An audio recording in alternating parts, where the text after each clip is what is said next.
everybody, and welcome to another episode of the Sell More Book Show, episode 552. I'm Brian Cohen from Best Page Forward, joined by Sacha Black, aka Ruby Rowe, aka host of the Rebel Author podcast, and just, a superstar who's gone from like no fiction money to all the fiction money. Yes, Which I'm is a very, very beautiful happy thing. and grateful for it. Hello, Yes. and thanks for having me back. Of course, of course. Oh my goodness. So, you have talked about for years just the entrepreneurial side of the author world, and I think authors get really scared at that concept that we do run a business, that we are running a business. You talked about how one of the things you had to do last week, you talked about how one of the things you've had to do to find your success was to relinquish control and get more help. So obviously that's been a big part of developing the entrepreneurial side of your business, of your author business. What other things do you feel like you had to get more professional about in Oh my order to make goodness. this work for you? Everything, literally Mm. everything. I wasn't even very good at like the accounting side. Mm-hmm. Mm-hmm.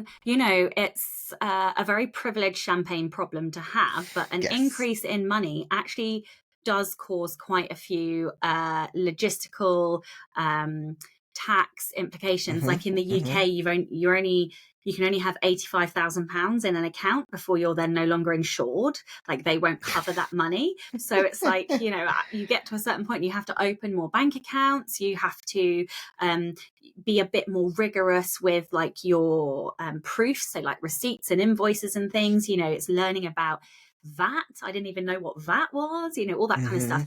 And then systems and templates, things like that. I wasn't very good at what I was very good at was reinventing the wheel that didn't need to be reinvented. So every single book launch, I would go, oh my goodness me, I don't know how to launch a book. How do I launch a book? And then I'd go and create a bunch of like captions and things that I really didn't need to because I already had done it before. So creating templates that assistants and social media managers and stuff could use, having things like, I can't believe I'm saying this, but like a centralized folder with a labeling system that makes logical sense so everybody can find and access all of the files that they need to find. And then communication was the other big one in a team, because I was so used to just doing everything myself and, intellecting or processing everything mentally myself and not needing to have to tell anybody anything. And actually now I have to tell everybody everything. So yeah, those were like the things that I had to get more professional about. I'm sure there's like a dozen more, but there's some headlines for you. Oh my Yeah. goodness. I love all that because it's just, you don't think about this, and no one told us this in author school. There was no author school, but no one told us this, that you need standard operating procedures, that you need to like have a system, you need to put dates on files, you need to like do things that will allow a team to work with you. Yeah. And then, actually, this is a really good one as well. So, one of the things that prevented me from bringing a team on was the fear that I was a nightmare to work with, having been told that previously, but also that I was looking for one person to do everything that I do. And you can't find that. That doesn't Right. exist because you are that person. Right. And so letting go of the expectation that one person was going to do everything, and then finding somebody who absolutely loves the thing that you dislike, and that thing brings them joy, and then only getting them to do that one thing means everybody's happier. So I have like 3 people that I work with, all doing 3 very different things. So that was I think that's a really good tip for people. It's $1 million tip, honestly. The getting people who are good at the thing you're not, or good at the thing you can't do anymore, to grow, and that thing brings them joy. I can name 3 people, 4 people on my team who once I got them into those spaces, everything changed for me. What was the hardest thing for you to get more professional over? I think the hardest thing for me was that not everybody works the same way I do. My brain is organized in a different way. I resist system, but other people need a system. Like when we set up, our team uses Asana for task management, which is for all the blurbs and for things related to doing keywords for people and coaching and stuff. And when that went out of just being, oh, it's just a jumbled mess in Brian's head, to, oh, other people learn differently, figure out things differently, and they can't just figure it out on the fly like improviser Brian Cohen can do, then things got a lot better. Yeah. Yeah. So I absolutely love structure, but I can't create it. And now I have found somebody who's incredible at creating structure. So I just live happy all the time. It's amazing. Oh Find my the right gosh. team. Yes, yes. The right people in the right seats on the bus, going in the right direction. Absolutely. I'm loving this conversation. I do need to delay it slightly because I got to look at this these questions from the previous week. Let's go see. Where do your stories start? A world, a character, a situation, and why do you think that is? Jackie Shalene said, my first book I wrote started right in the middle of the plot. I saw my character sitting at a desk cataloging archaeological artifacts, wrote the scene, then sculpted the rest of the story around that. Karen Heenan said, a situation with one character, which I then have to figure out who, why. One book came to me beginning with a letter from one sister to another, asking to adopt her baby. Why? I had to start writing to find out. Bethany Tucker said, usually it's an interaction, a bit of dialogue between two characters, and a problem, like a standoff, a situation. Honestly, first scenes usually come to me whole, and all of a sudden, then I have to build around them, figure out what's going on. And there's often a gap in between creating that and then that full outline. Sacha, how do your stories come to you? I'm super visual, so it's always a location. Once I find the location, or like it could be real and I twist it into something fantasy, it's then all about character and understanding what their kind of big desire is, what do they want, and and connecting that to the location. Yeah. I mean, you'll do nonfiction more now, but you have done fiction. What was it for you? I think for fiction, it was like, what two things that I love, like shows that I love or character types that I love, do I want to mash up? I love mashups. Like my superhero story was, what if Buffy the Vampire Slayer and Giles were the same person?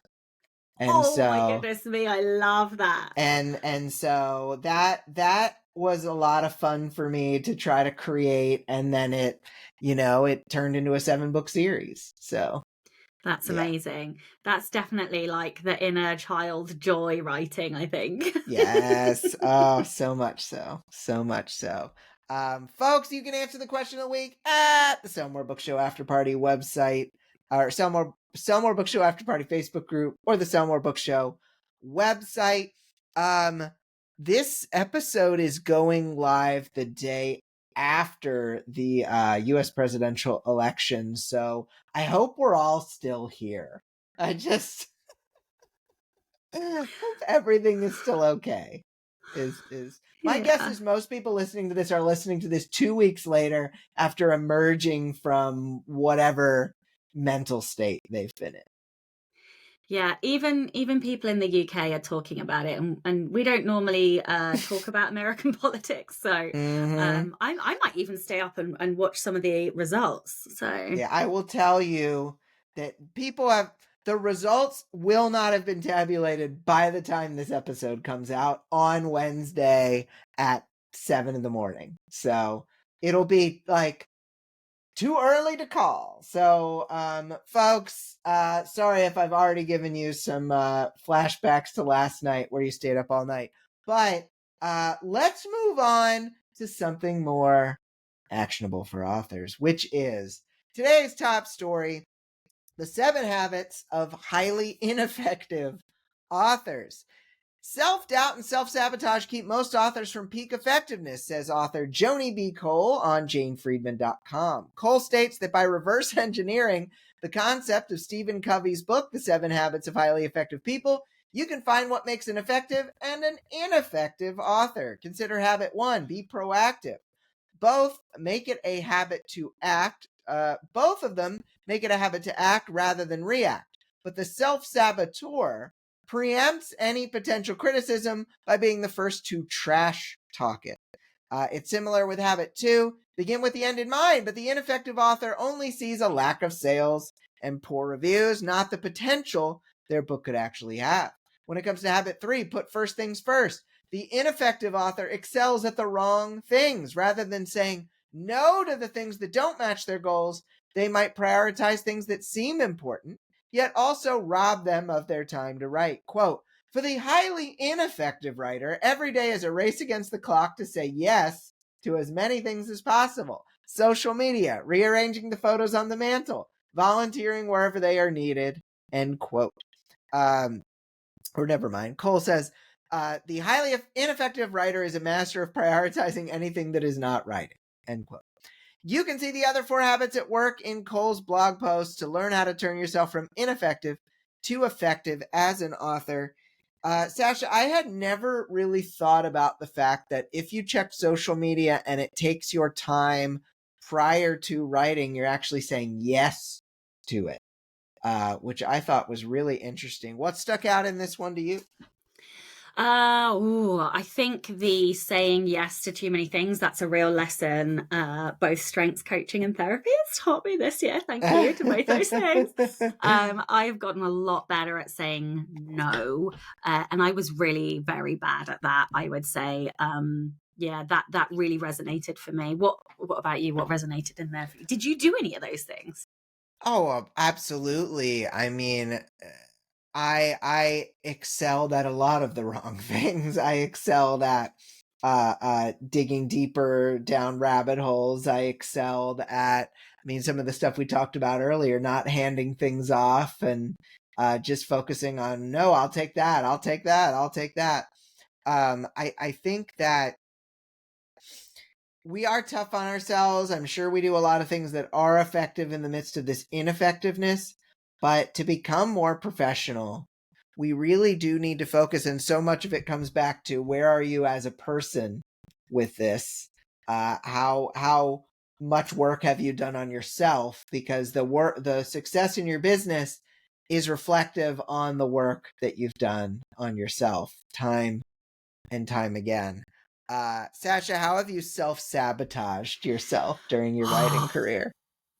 There's such a big sigh. I think the 2 biggest ones, and that's probably why it resonated. The first one is saying yes to too many things. That I genuinely can't tell you. I said yes to everything, literally everything, and nearly burnt myself to a crisp because I didn't know how to say no. I suffered under an imagined weight of responsibility to please everybody else. So I'm a recovering people pleaser.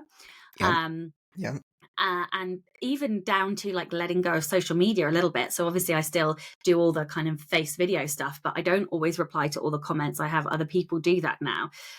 So that was the first one. And the second one is more of a creative one.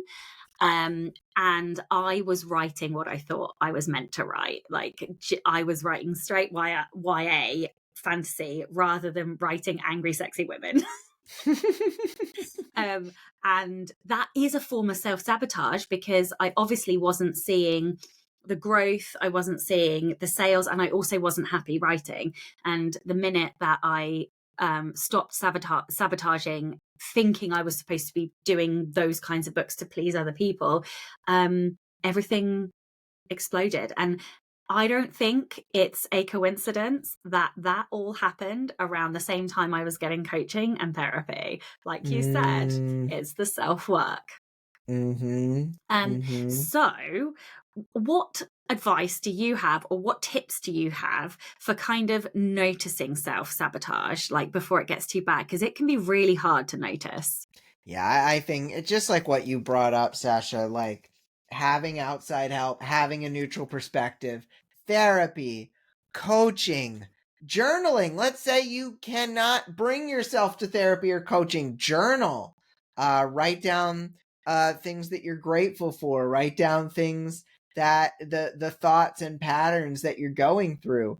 I mean, we both think therapy is pretty good for this sort of thing, but it can make a major difference. Stop worrying so much about tactics.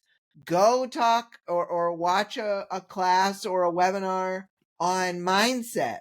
Don't always assume, look, we just had a whole dang conference about this basically, but it is more likely that your sales are an inside problem, a problem inside your own mind, than it is some kind of tactical issue. The call is coming from inside the house, as I said during that conference. And as several books that I've read by folks like Susie Ashworth, Mia Hewitt have said, is you can't solve an inside problem with an outside solution. You need to figure out what this inside thing is, and if that's going to be therapy, if that's going to be reading books about it, if that's going to be a plan to work on yourself by yourself, then do it, but it needs to be every day. Yep, I love that, and that is the hard work. Yes. Because we don't want to confront those things, and they always come out when you journal. Oh my goodness. It is so true. It is so true. Sacha, we're back with the lightning round. We need another lightning sound out of you. Pew, pew, pew. I thought I wouldn't blow the mic this time. I like that. It sounded like the Roadrunner running away. Yeah. I really like that. Which is lightning fast, so that works. Very true. You teach about writing great villains. What do you think makes an awesome villain? 3 things. The first thing is some kind of humanizing element. All people have some kind of humanity in there. So it doesn't have to be, overly cliche or over. It could just be them showing some kindness to one person, be it a henchman, for example, for want of a better word. But there needs to be some humanizing element. The second thing is a very logical, thought out motive with a why behind it. Some of the worst villains are, I want to take over the world. I mean, obviously they're not all like that, but there's no actual historical justification. There's no repeated wounds and injuries. Villains need wounds as much as heroes need them. And then the last thing is whatever their I'm just going to use the word manifesto, so their driving kind of compass, their goal, whatever that is. Usually we see these great villain monologues, but the best ones are ones that are written with a logical structure underneath them, which means that we can't argue with them. And a really good example of that is Agent Smith in The Matrix, when he talks about how humans are parasites, we're a virus on the earth. And for half a second, because the argument is so rationally and logically broken down, we all find ourselves going, oh, wait a second, so when you can agree with that, chef's kiss. I just a random, who's your favorite villain? Oh my goodness. I'm trying to think now.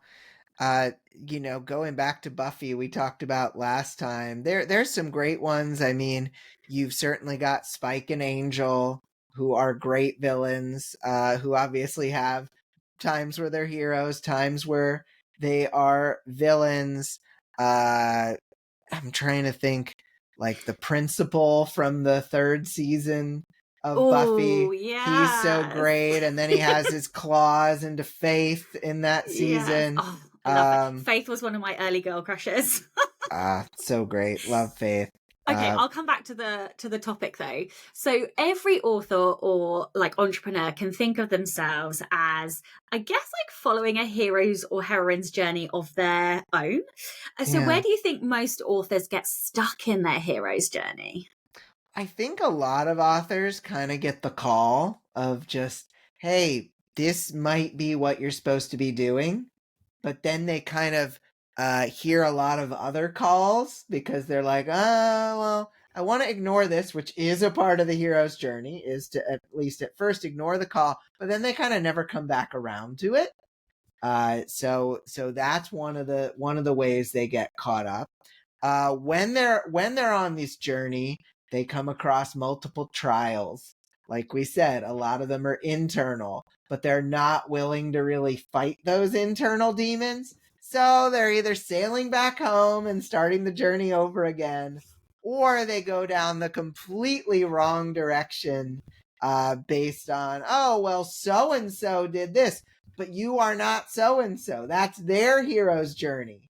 You don't need your hero's journey to align with their hero's journey. And so I think those are a couple of the places that folks get stuck. But even some people, they've been through the whole thing. They've done the whole journey. They found some success. But then things start to change. Things start to dip.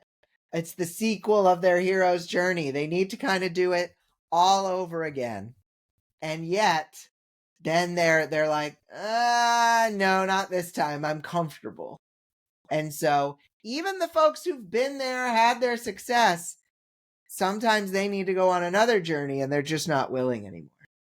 Ooh, love it. That resistance to change, I think, is something a lot of us struggle with.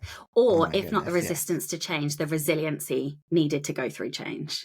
Yes. Oh, great point. Great point. You and I, Sacha, are both podcasters. What do you think is one of the pieces of advice you got on the podcast that has had the most impact directly on your author career? Okay, so I actually feel like this is becoming a bit of a theme for this episode. Mm-hmm.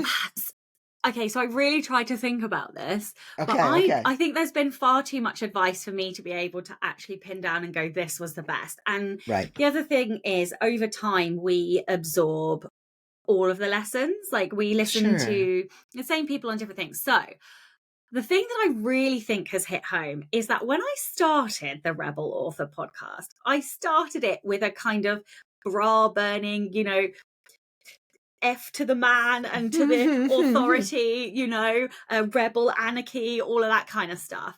And actually, what I have learned from listening to, I don't know, almost given that I have the guest and a listener rebellion, probably close to 500, maybe more than 500 rebel stories. Yeah. What I have actually learned is that rebellion is all about seeking joy.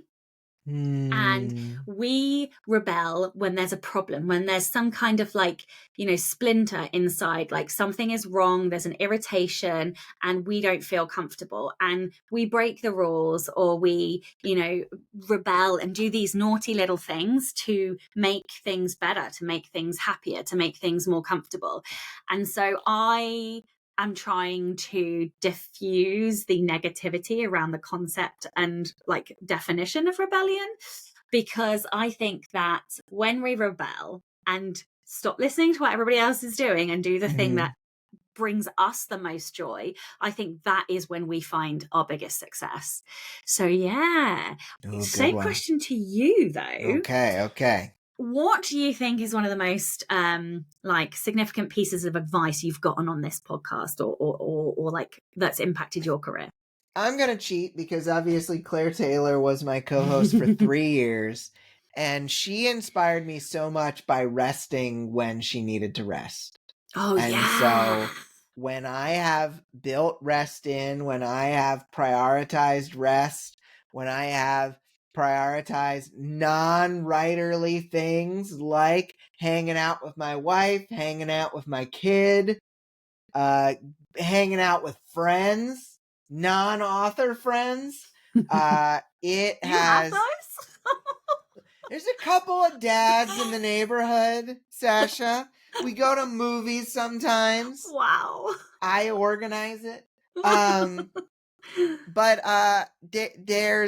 it's so great to look outside of our work life and have an outside of work life, because I think it's just a necessary and healthy thing.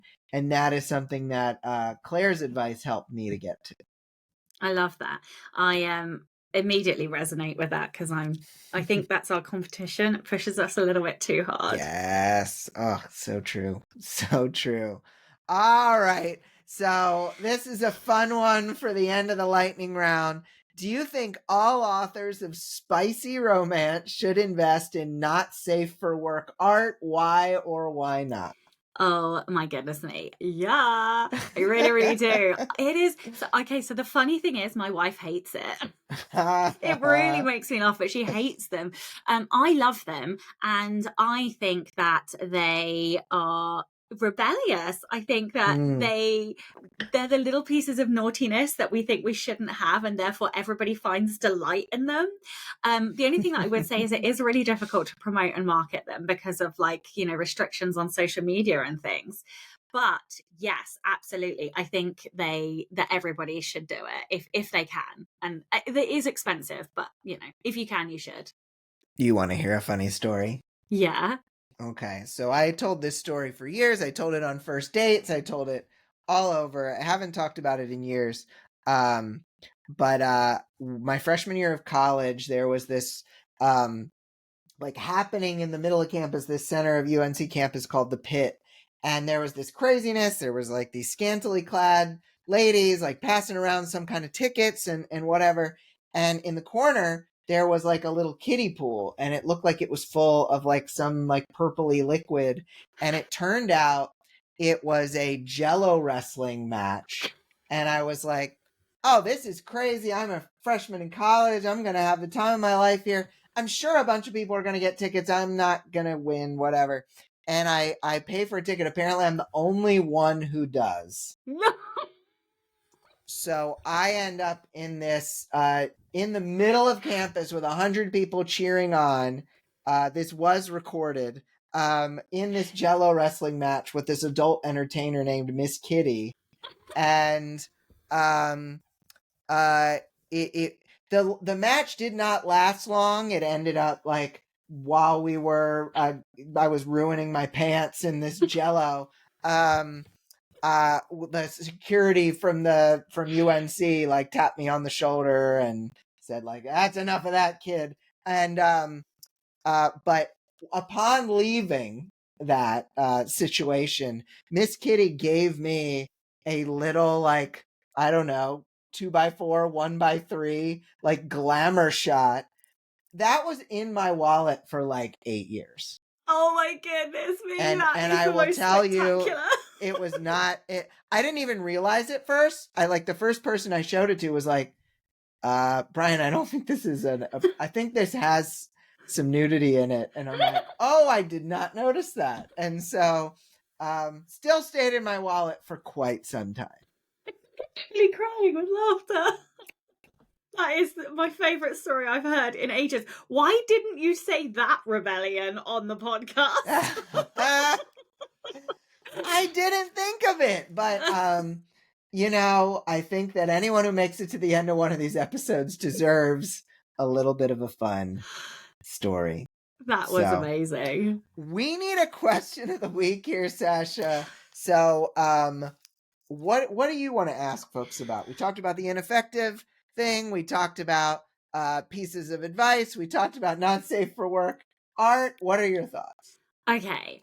What is the thing that you are afraid of doing in terms of writing, publishing, marketing, craft? What you can pick any one of those topics, but I want to know, what are people afraid of doing?